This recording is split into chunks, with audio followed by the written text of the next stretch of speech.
وہ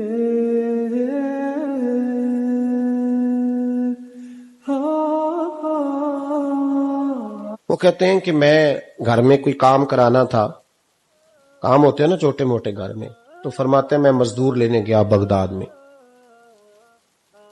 چوکوں پہ مزدور ساری عمر کا مزدور ہی ہے نا بیچارہ، امیر تو امیر تر ہوتا جا رہا ہے اور غریب غریب تر ہو. ہمارے تو پیر بھی لوگوں کو کہہ رہے ہیں فقیر ہو جاؤ، خود امیر ہوتے جاتے، خود روز بروز امیر ہو رہے ہیں، دنیا کو کہہ رہے ہیں فقیر ہو جاؤ. تم بھی تو تھوڑا فقر اختیار کرو نا بھائی، جو درس دے رہے ہو. اللہ ماشاءاللہ سب کی بات نہیں کرتا. فرماتے ہیں کہ میں نا مزدور لینے گیا، بغداد کے چوک میں مزدور بیٹھے ہوتے تھے، تو میری ان مزدوروں میں سے نا ایک نوجوان بچے پہ نظر پڑی. بڑا کمزور سا وجود تھا لیکن چہرے پر عبادت کا نشان تھا، ماتھا بتاتا تھا کہ نماز کا بڑا خیال رکھتا ہے. میں اس کے قریب گیا، چہرے بھی بڑا کچھ بتاتے ہیں نا، چہروں میں بھی بڑی رانائی ہوتی ہے. فرماتے ہیں میں قریب گیا، میں نے اس کو کہا بیٹے مزدوری کرو گے؟ تو کہنے لگا مزدوروں میں بیٹھا ہوں تو حضور مزدوری کے لیے ہی تو بیٹھا ہوں. تو میں نے کہا کہ چلو پھر. کہنے لگا نہیں میری کچھ شرطیں. میں نے کہا بتاؤ. کہنے لگا پہلی شرط یہ ہے کہ لوگ 4 دینار دیہاڑی لیتے ہیں، میں 3 دینار لوں گا. میں نے کہا یار بھائی تو بڑی بہترین ہے، باقی بھی اس طرح کی رکھ لے.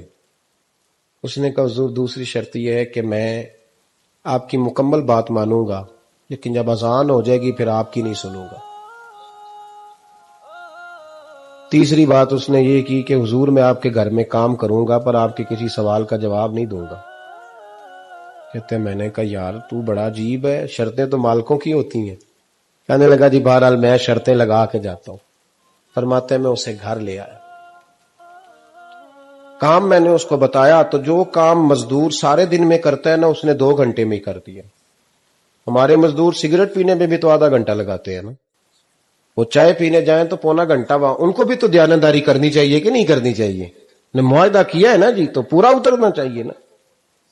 کہتے 2 گھنٹے میں. اب کام جب بندہ شروع کراتا ہے تو کام اور نکل آتا ہے. کہتے کام میں نے اس کو اور بتا دیا، وہ کرنے لگا. اس نے مٹی نکال کے رکھی تھی باہر رستے میں، تو اذان ہو گئی زور کی.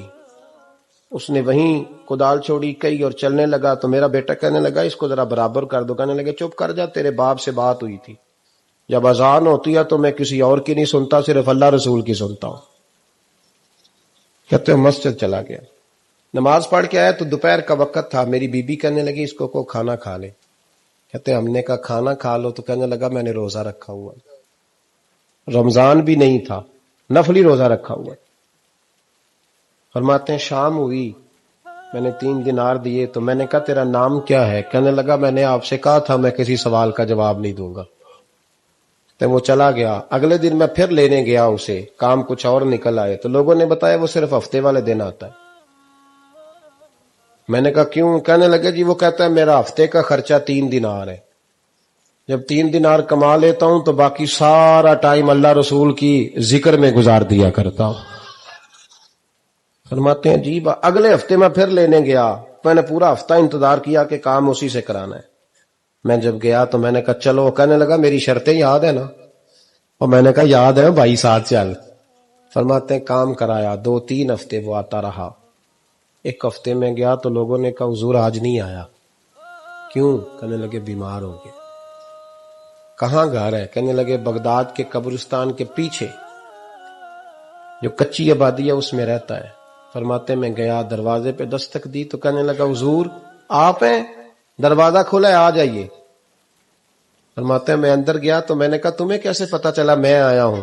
کہنے لگا حضور اللہ والے ہو، آپ نہیں آنا تھا، ورنہ امیر تو غریبوں کا پتہ لینے کوئی نہیں آتے. کہتے میں قریب گیا تو کہنے لگا میں آپ کا انتظار کر رہا تھا، تیز بخار ہے، تپ رہا. جیب سے کچھ پیسے نکالے. کہنے لگا یہ پیسے رکھ لیں. ایک انگوٹھی نکالی. کہنے لگا حضور آج رات کو میرا انتقال ہو جائے گا، ان پیسوں کا کفن خرید کے صبح جنازہ پڑھ کے مجھے دفن کر دینا، اور جب دفن کرو تو یہ انگوٹھی لے کے عصر کے بعد ہارون رشید کے پاس جانا. آپ اسے کہنا میں نے ملنا ہے پر وہ آپ کو ٹائم نہیں دے گا. آپ اس کو آواز دیجئے گا کہ تیری ایک امانت ہے میرے پاس. پھر وہ آپ سے ملے گا تو انگوٹھی دے دیں. پھر آپ میری طرف سے فارغ ہیں، حضرت فرمانے لگے تیرا نام؟ اور کہنے لگا حضور وقت تھوڑا ہے، آج رات میں نے جانا ہے، بڑی لمبی معافی مانگنی ہے رب کریم سے، اگر مناسب سمجھے تو مجھے اپنے رب سے تنہائی کرنے دے۔ فرماتے ہیں میں آ گیا اور اس کی باتوں نے مجھے ساری رات سونے نہیں دیا۔ فرماتے ہیں صبح بڑی مشکل سے سورج نکلا، میں گیا دروازے پہ ہاتھ رکھا تو دروازہ کھلا ہوا تھا، اندر داخل ہوا تو خوشبوئیں میرا استقبال کر رہی تھی، جب چہرے سے کپڑا ہٹایا تو اس کا تو انتقال ہو چکا، انتقال ہو چکا، ایسے جیسے کسی کا دیدار کر کے سویا ہے۔ کہتے میں تو 2 آدمی لے گیا تھا جنازے پہ، پر پتہ نہیں دنیا کدھر کدھر سے آئی، کہاں کہاں سے، اکھاں جدو میٹیاں زمانہ مینو روے گا، اپنا تے اپنا بیگانہ مینو روے گا، اپنا تے اپنا۔ اور میاں صاحب نے کہا تھا بعد مرن دے مکھڑا میرا ہو جاوے جے تازہ، پھر سمجھ لینا محبوب میرے نے آن پڑیا جنازہ۔ اور کسی اردو کے شاعر نے کہا تھا میرے مرنے پہ ہر سو شور مچ جائے گا دیکھو گے، اللہ کو، میرے مرنے پہ ہر سو شور مچ جائے گا دیکھو گے، کہنے الوداع سرکار خود تشریف لائیں گے۔ فرماتے ہیں میں تو 2 بندے لے گیا تھا پر پتہ نہیں مخلوق کہاں کہاں سے آئی، جنازہ پڑا، دفن کیا۔ ہارون رشید کے پاس میں عصر کے بعد گیا، میں نے بلانا چاہا پر بادشاہ تھا، میری طرف دیکھا ہی نہیں۔ میں نے اس کو کہا تیری ایک امانت میرے پاس ہے۔ فرماتے ہیں وہ مجھے کونے پہ لے گیا، کیا بات ہے؟ کمرے میں بلایا، میں نے انگوٹھی دی، ہارون رشید تو چیخے مارنے لگا، کہنے لگا انگوٹھی والا کہاں ہے؟ میں نے کہا وہ تو انتقال کر گیا۔ کہنے لگا مجھے قبر پہ لے چل۔ کہتے میں قبر پہ لایا تو وہ لیٹ گیا، تڑپ کے رونے لگا۔ میں نے کہا میرا کلیجہ پھٹ جائے گا، نہ اس نے کچھ بتایا نہ تو نے بتایا، یہ کون تھا؟ تو ہارون رشید کہنے لگا یہ میرا بیٹا تھا۔ میں نے کہا تیرا بیٹا اور مزدور؟ کہنے لگا حضور یہ حضرت داؤد تائی کے پاس بیٹھا کرتا تھا، ان کا مرید تھا، مجھے روز کہتا تھا ابا تو نے بڑی دنیا کٹھی کر لی ہے، مرتے وقت تجھ سے ٹانگیں سمیٹی نہیں جائیں گی، اتنا حساب نہیں تو دے سکے گا۔ میں اس کو سمجھا دیتا، اس کی اماں سمجھا دیتی، یہ روز ہمیں کہتا چھوڑ دو آ جاؤ اللہ رسول کی بارگاہ میں جھک جائیں، ہم سمجھ۔ ایک دن یہ چلا گیا، کہنے لگا پھر تمہارا رستہ اور ہے اور میرا رستہ اور ہے۔ یہ سونے کی انگوٹھی غلطی سے اس کے پاس رہ گئی، غلطی سے ہیرے کی انگوٹھی چلی گئی۔ کہنے لگا دیکھو میرے بیٹے نے آج وہ بھی واپس کر دی ہے۔ پھر تڑپ کے کہنے لگا ہارون رشید تھا تو یہ میرا بیٹا، پر میرا مرشد نکلا، میرا پیر نکلا۔ بھائی زندگی تو بڑی تھوڑی ہے نا۔ باوا صاحب نے کہا تھا اٹھ فریدہ ستیا، اور داڑھی آ گیا پور، اگا نیڑے آ گئے، پچھا رہ گیا دور۔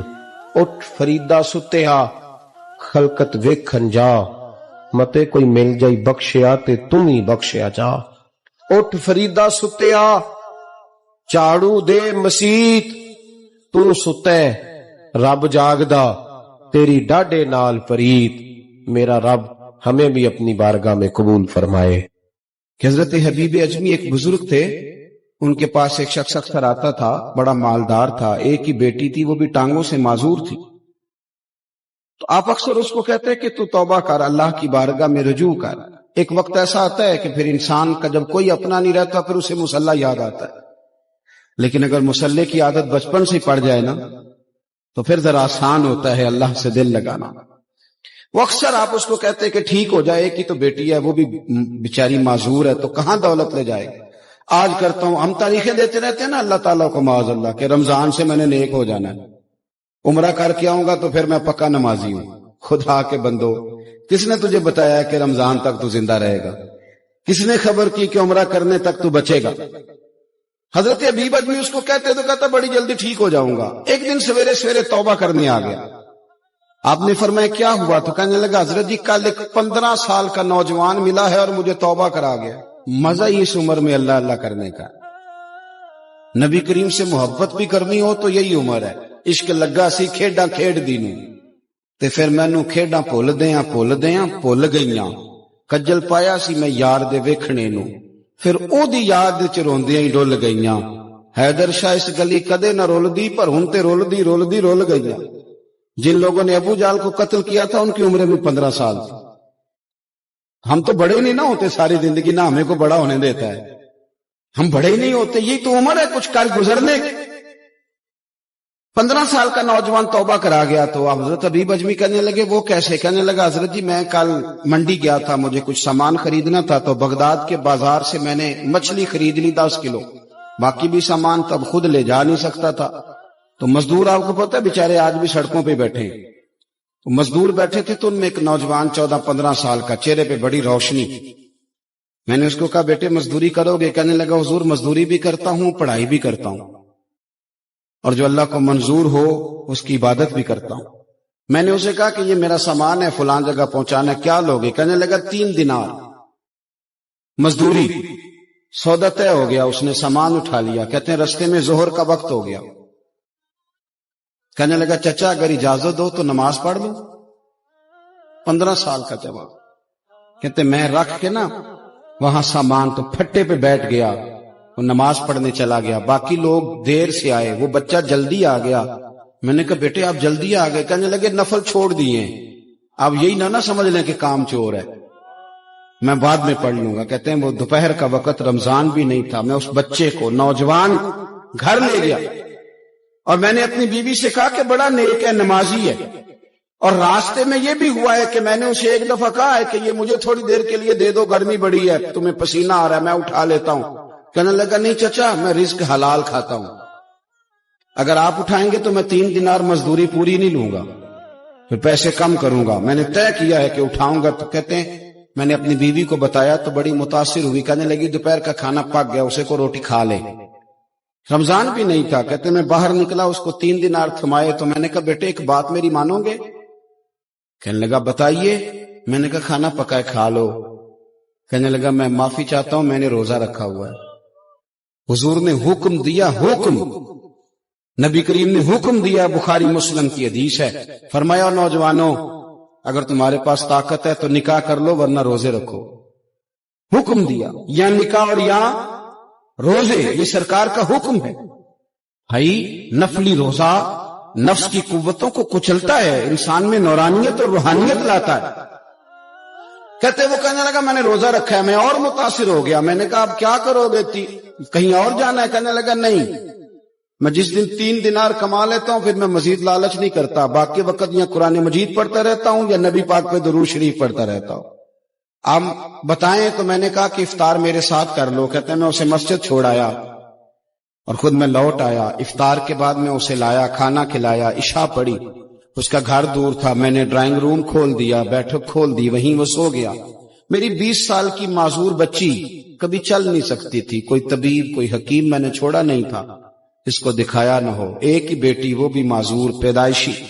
اس کے کمرے میں گئے، میاں بیوی اسے کھانا کھلا اور بتایا بیٹے ایک نوجوان ہے بڑا نیک ہے ہمارے گھر میں، آج بڑا پرہیزگار. پتہ ہے حضور نے کیا فرمایا؟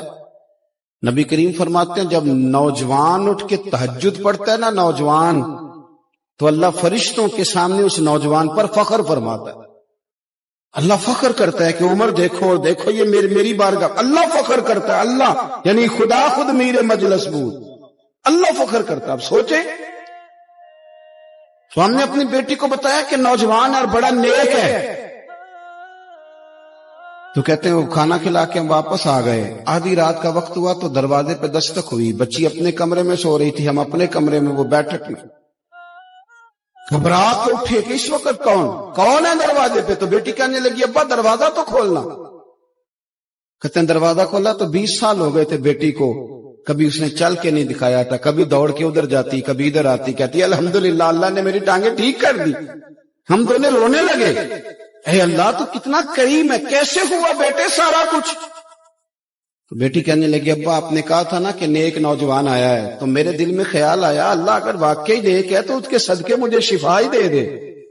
یا ایھا الذین آمنوا اتقوا اللہ وابتغوا الیہ الوسیلہ. تو کہنے لگی ابھی میری دعا بھی پوری نہیں ہوئی تو رب کریم نے فضل کیا ہے اور مجھے شفا عطا کر دی.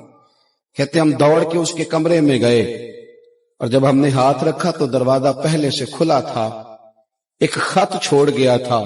آج کل کے پیر کی کرامت ہوتی تو فیس بک پہ دے دیتا. باقیوں کو بھی ذرا بول پتا چلے.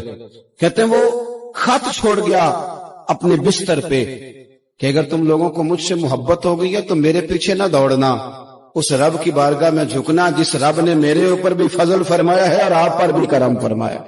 میرے نوجوان دوستو، یہ جو بچپنا ہمیں لوگ کہتے ہیں نا ابھی بچے ہو، ابھی جب آپ بالغ ہو گئے تو نماز فرض ہو گئی، سچ بولنا ضروری ہو گیا، رزق حلال کھانا ضروری ہو گیا.